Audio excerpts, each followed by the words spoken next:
Bonjour, je m'appelle Jocelyne Chapuzet. Depuis une quarantaine d'années, je travaille la symbolique du tarot, de la numérologie, de l'astrologie.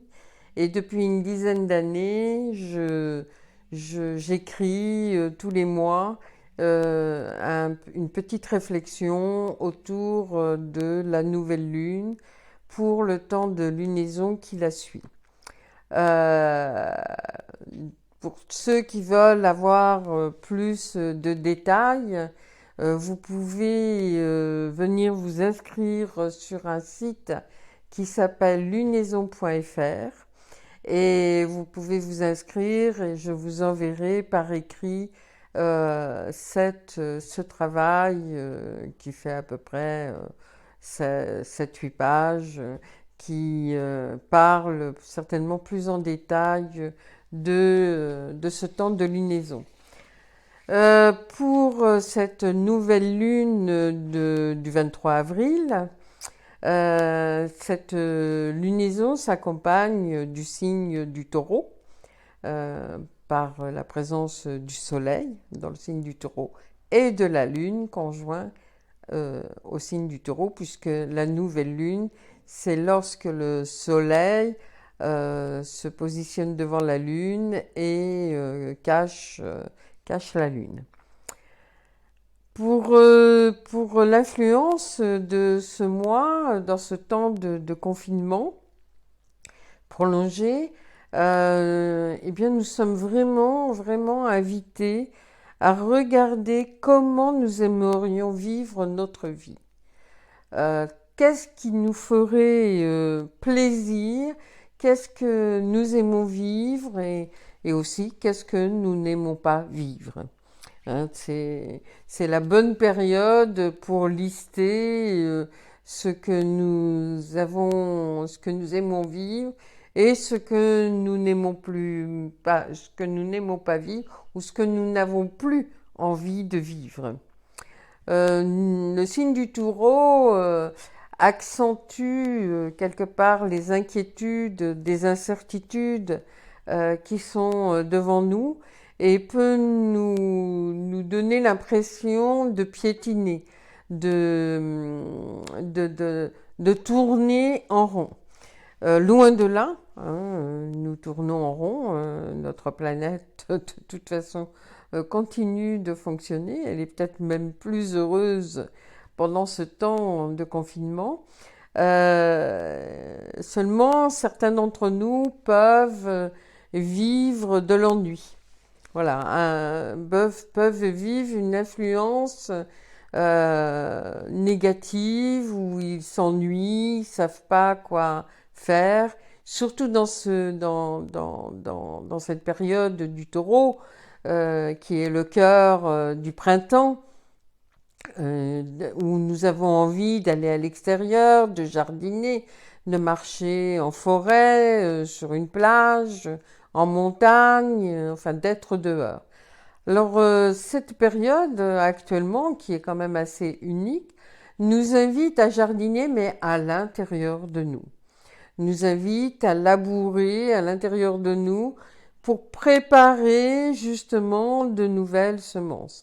Il est, en tous les cas pour ma part, il est évident qu'il y aura un après et que nous ne pouvons, si nous ne changeons pas certaines attitudes déjà personnellement face à cette période, c'est que ça ne servirait à rien. Donc, pour ceux qui sont un peu stressés, angoissés, prenez le temps de vous relaxer, de méditer, de faire du yoga, de vous recentrer plusieurs fois par jour si cela est nécessaire, mais au moins le matin et au moins le soir avant de vous coucher, parce que des problèmes de sommeil peuvent effectivement se manifester. C'est une période donc de labourage, de regarder ce qu'il y a de meilleur en nous, quel est notre terroir, quel est notre terrain, qu'est-ce que nous pouvons faire avec ce que l'on est. Et tous les jours, c'est s'accorder un instant où nous offrons, soit à nous-mêmes, soit aux personnes qui sont autour de nous, nous offrons ce qu'il y a de mieux en nous. C'est une période où nous avons aussi à privilégier les liens, à privilégier les liens de contact avec les personnes qui sont autour de nous. Nous avons multiples outils multimédia qui peuvent nous permettre d'être en contact avec les autres. Je vois ma maman qui a 92 ans et qui me dit, ma fille, je n'ai jamais eu autant d'appels téléphoniques depuis ce temps de confinement. Ben oui, parce que d'abord les gens ont peut-être plus de temps, je ne sais pas. Mais en tous les cas, il y a des pensées vers les uns, vers les autres, qui peuvent se manifester, soit par le téléphone, Skype, WhatsApp ou d'autres outils. Nous allons vivre pendant tout ce mois un chemin de respect, de bienveillance, de tolérance et surtout une ouverture encore plus pour ceux qui le sont déjà vers un chemin de conscience. C'est un mois où nous allons vivre le démarrage de trois rétrogrades planétaires, c'est-à-dire Saturne, Vénus et Jupiter vont être en période de rétrograde en même temps et vont débuter quasiment en même temps. Nous allons commencer une planète rétrograde. C'est une planète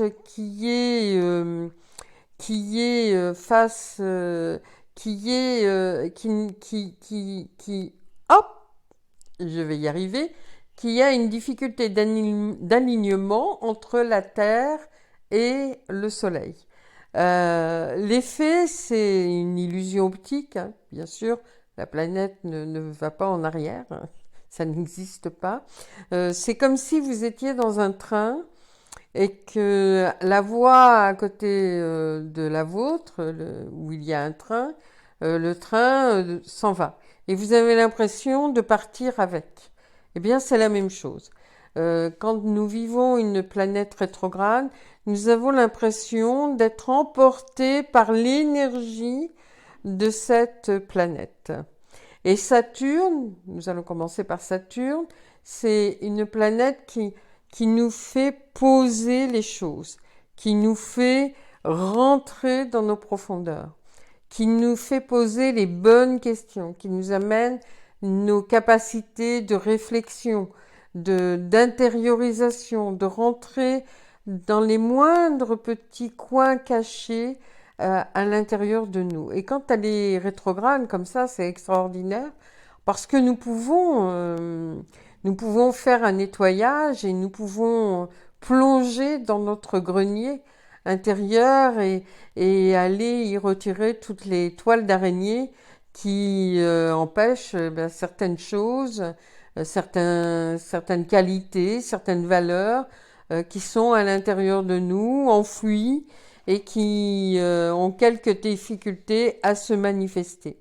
Donc cette rétrograde de la planète Saturne nous fait dépasser nos peurs, à rentrer justement dans ce grenier où il y a plein d'informations, plein de choses. Je pense que dans cette période de rétrograde de Saturne et de confinement à l'heure actuelle, qui est totalement on va dire en osmose avec ce qui nous est proposé, c'est de lister et aller chercher à l'intérieur de nous, avec patience, avec tolérance, bienveillance, avec nous-mêmes, pour les contacter ce qui nous anime, ce qui anime notre vie, ce qui nous anime fondamentalement. Nous allons pouvoir aussi, dans cette période de rétrograde de la planète Saturne, rencontrer nos convictions aussi et affirmer nos convictions, oser affirmer nos convictions. Les interdits qui provoquent des justifications de ceci ou de cela vont être appelés à être lâchés, à lâcher les retenues, à lâcher les limitations que nous nous créons nous-mêmes et qui nous empêchent d'avancer vers ce que nous sommes. C'est une période où l'adage « connais-toi toi-même et tu connaîtras l'univers et les dieux » est vraiment à appliquer. Plus nous apprenons à nous connaître, plus nous pouvons nous reconnaître et plus nous pouvons rayonner ce que nous sommes. La deuxième planète en mouvement rétrograde est Vénus. Et Vénus parle de l'estime de soi, de l'amour que nous avons pour nous-mêmes et de l'amour que nous répandons dans le monde. Plus nous sommes dans une estime de soi, plus nous pouvons apprécier les autres et rayonner ce que nous sommes. Reconnaître, nous reconnaître comme un être aimé et aussi aimant. Il suffit pas d'être aimé, il faut savoir aussi aimer, donner, recevoir de l'amour et le rayonner au maximum autour de nous. Vénus va nous aider à être attentive aussi aux soins de notre corps, aux soins de notre porte-monnaie également. Qu'est-ce que nous dépensons pour notre bien-être, qu'est-ce que nous nous accordons pour notre bien-être, qu'est-ce que nous nous autorisons à vivre pour vivre dans les meilleures qualités possibles. Donc la planète Vénus va nous toucher sur toutes les valeurs. Nous sommes dans un monde où les archétypes, stéréotypes physiques sont bien ancrés. Peut-être que c'est le moment justement de rencontrer la beauté de la vie en dehors de tous ces archétypes. Et puis nous vivrons la rétrograde de la planète Jupiter. Et la planète Jupiter est celle qui nous amène toute cette expansion possible, tout ce rayonnement possible de ce que nous sommes. Toute cette distribution, cette générosité d'apporter au monde, de servir au monde au maximum toutes les valeurs qui nous constituent. Donc l'ensemble est plutôt bien connecté, surtout dans ce temps de confinement où nous avons le temps, justement, en tous les cas pour beaucoup d'entre nous, nous avons le temps d'être dans ces questionnements et ce travail que nous faisons certainement habituellement, mais là, nous pouvons passer à une étape supérieure où l'exercice peut s'actualiser.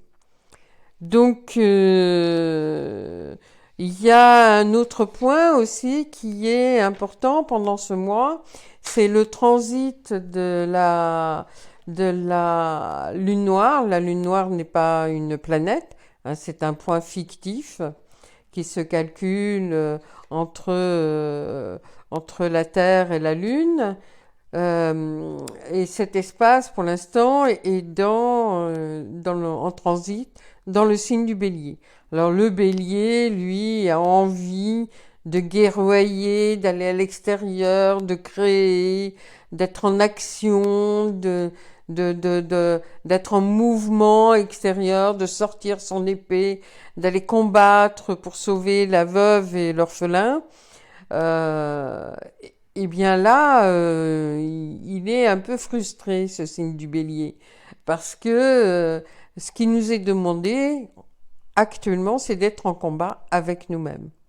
Avant tout, de prendre son épée intérieure et d'aller chasser, hein, comme je disais avec Saturne, de rentrer dans nos greniers et d'aller chasser les toiles d'araignée qui viennent déranger l'exercice de la lumière quelque part sur ce que nous sommes. Donc, nous pouvons vraiment aller très loin en osant se rencontrer, se reconnaître et se mettre en lumière envers les autres. Bien sûr, avec l'acceptation de ce que nous sommes. Et je vais terminer d'ailleurs sur une phrase du Christ qui a répondu à une question qui il était, et il a répondu « Je suis ce que je suis ». Donc nous sommes tous appelés à répondre je suis ce que je suis, avec nos valeurs positives et nos valeurs négatives, avec nos valeurs de lumière et nos valeurs sombres. Donc, allons vers cette rencontre, profitons de cette période pour peut-être dans ce jardin intérieur, notre jardin, d'aller labourer et semer peut-être de nouvelles graines qui vont peut-être changer des choses pour nous-mêmes et pour le monde. Et puis, je vais aussi citer une phrase christique qui dit aimez-vous les uns les autres comme je vous aime. Et s'aimer les uns les autres, c'est aussi apprendre à s'aimer soi-même. S'aimer pour semer ces graines d'amour qui sont à l'intérieur de chacun, qui qu'il soit, quoi qu'il soit. Je vais finir avec ce temps de pleine lune aussi, que j'ai oublié de dire, qui va dans le sens de cette lunaison avec le taureau, donc le soleil en taureau, c'est-à-dire d'aller labourer notre jardin intérieur, et la lune dans le scorpion qui va nous permettre de rentrer dans les profondeurs, ce que nous avons aussi avec l'aide de Saturne. Je vous souhaite un très bon mois et je vous dis à très bientôt. Au revoir.